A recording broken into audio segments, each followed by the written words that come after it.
I'm really delighted to be talking to Izzy. It's part of a series of talks we're doing for Plymouth Culture, really learning about ways and thinking about ways that we can do business better, be kinder to the environment, and think about the circular economy. Could you give us a quick introduction to you and what you do?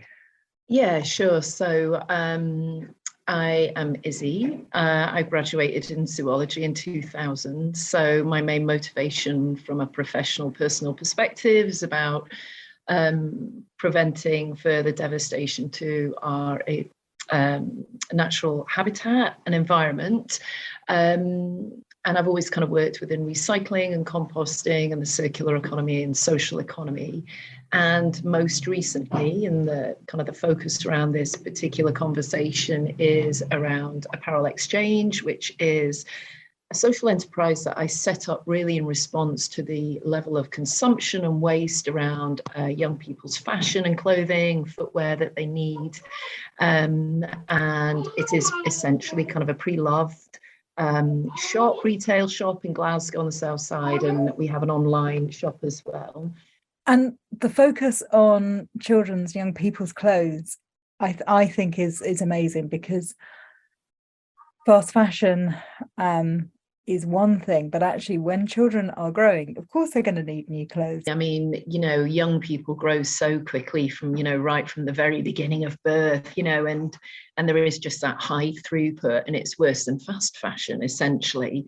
But at the same time, there's a number of really excellent charities close to where we are in Glasgow and across the UK that do the baby toddler thing. It seems to be a bit more of a mature area to do the pre-loved around. When we set up, there was definitely kind of a gap in the school age.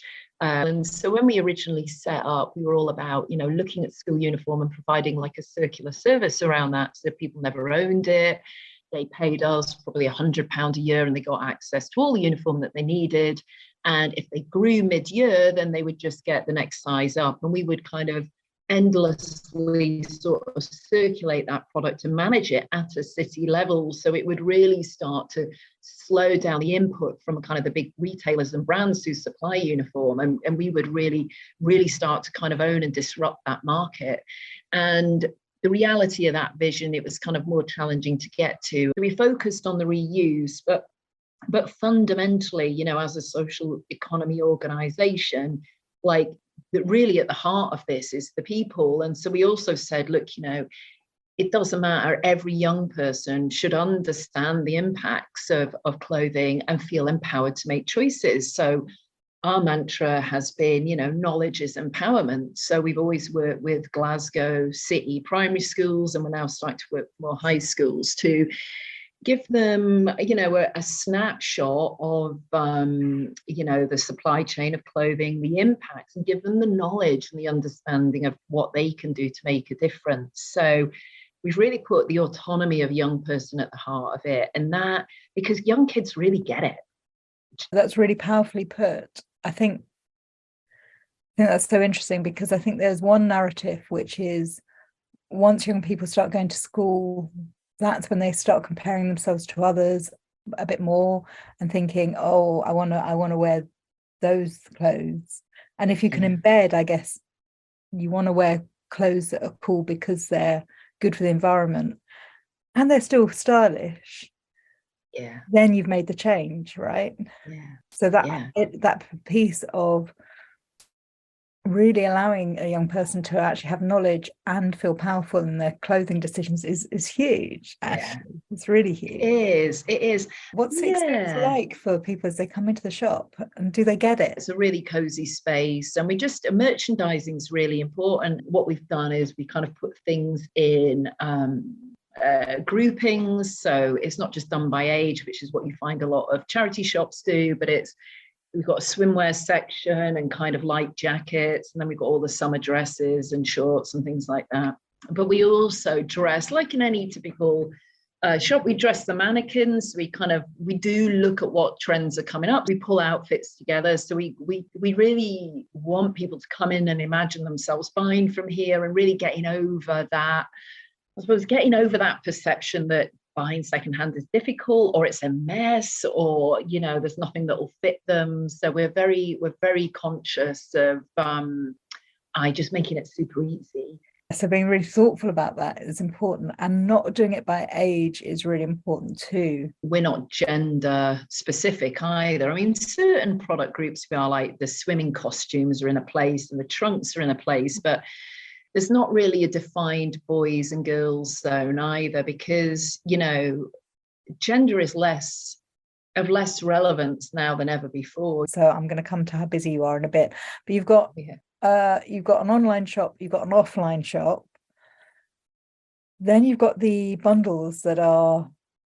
The team is very busy. We have to kind of phase things so that we're not too sort of overwhelmed at the same time. And even things, because we have a capacity, we might, do a whole pile of online stuff. In the winter months when the shop is quieter, it's a little, it's a bit easier for us to kind of manage doing certain developments at certain times of the year. How do you cope with your busyness? Having identified you really run 4 businesses in one. Managing busyness is as much about sequencing and phasing and planning and particularly when you run your own organization, giving yourself a manageable amount of work in that week. And I'm not particularly good at that, because the problem is the urgency of the climate crisis is, and the urgency of running and growing an organization like ours. And we've still got a long way to go, even though it's, it's all going in the right direction. But so it is a challenge, but I have to be honest, I do a wee bit of sewing at home, right? So that's kind of part of what I do. And I have a project on the go all the time, so that what I end up doing is going, I really want to work on this. So that makes me shut the computer down and it makes me do other things. I think more prioritization and phasing would definitely be something I need to sort of focus on a bit more. And what's the best thing about what you do?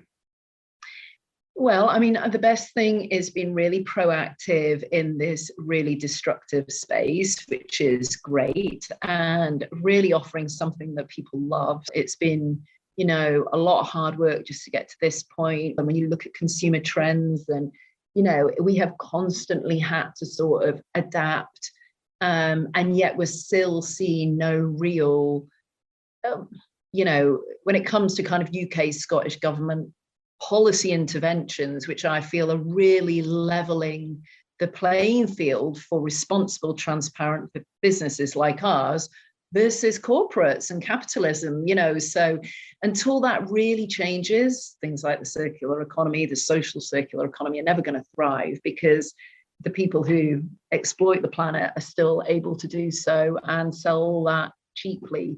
And that, until that changes, we're not going to thrive the way we should, and you're not going to see that transition to the circular economy like you should. And it's not controversial, that view. It's a very basic analysis of where we're at. The system isn't prepared to change at the minute, and it won't until there's some really heavy regulation, transparency around, clothing and pretty much everything else. Bit of a dreary ending note. No, I think I might leave it on that absolute point, because it's such a powerful point. Thank you so much, because your insights, your honesty, and what you do is so incredible. And I know it's going to inspire so many people. So thank you.